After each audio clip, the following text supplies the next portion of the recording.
Welcome to Stormin Chocolate. I'm Stormin Norman. This week we have song number 7, which is ELO's, the Electric Light Orchestra's, Can't Get It Out of My Head from the concept album Dorado.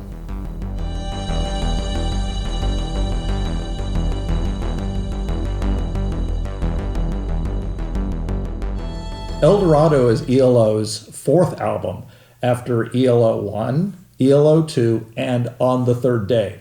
And a funny historical note is that sometimes the first album is called No Answer. This is because the record company tried to contact the band to ask them what they wanted to call the first album. Unfortunately, the band was out surfing in the Bahamas or some such and didn't get back to them. And so the secretary wrote on a little post-it and said, there was no answer. Specifically, she said, no answer. Put that on the album cover and gave it to the people who now call the album No Answer.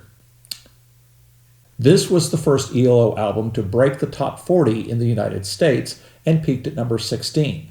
But it set the stage for subsequent albums, which all reached the top 10 in the US. The next 5 albums hit that mark. However, Can't Get It Out of My Head was the only song to chart on this album.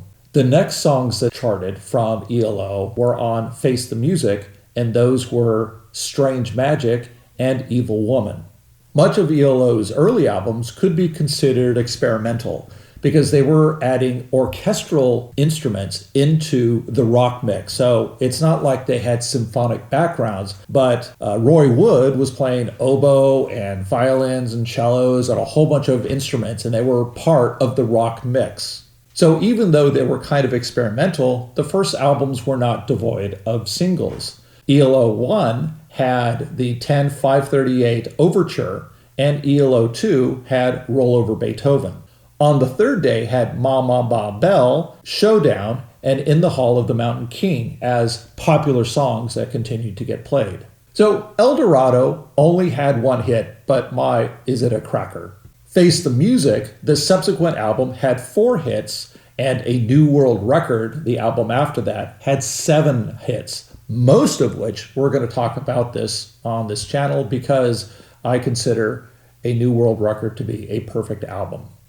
So the reason this song is on the list is because the lyrics are just pure poetry. It really sets the mood. It really describes the protagonist's state of mind because of the event and the events that are happening to him. It's a fairly quiet song to begin with a quiet piano playing along and a soft synthesizer that is underplaying the lyrics until the third line when Bev Bevan's drums come in with the signature ELO drum sounds. And here's what the first stanza sounds like.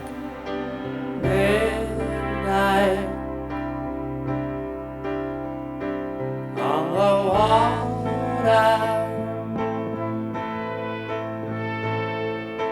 I saw the ocean's daughter.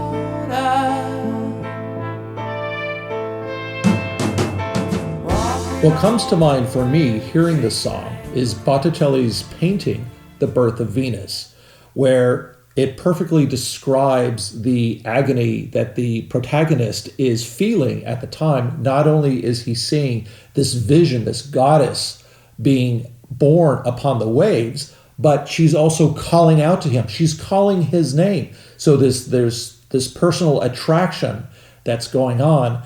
And later, subsequently, he can't get this entire vision, this event out of his mind. And he sings in the chorus.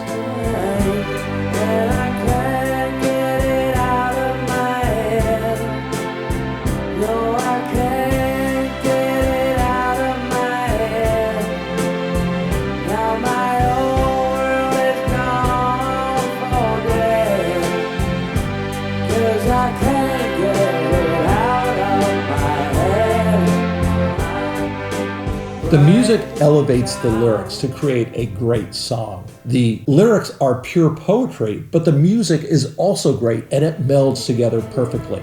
In the third verse, he sings this line. Robin Hood and Will tell Robin Hood and some light. They don't So this is how bad he's got it. He is saying that all of these heroes of European history are looking at his situation and saying, no, thank you. You deal with this yourself. We understand how bad you've got it. So that's our quick look at ELO's Can't Get It Out of My Head. Next up, we will take a drive in the cars and listen to the Moving in Stereo Suite. We'll see you next time. Bye-bye.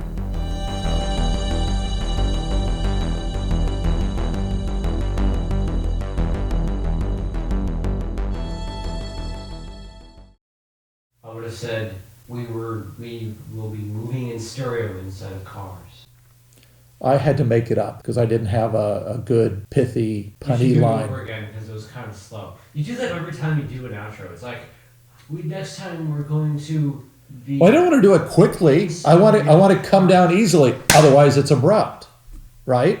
I mean, I don't want to go, hey, I got someplace to be. I got to take a shit like you wouldn't believe. Bye-bye.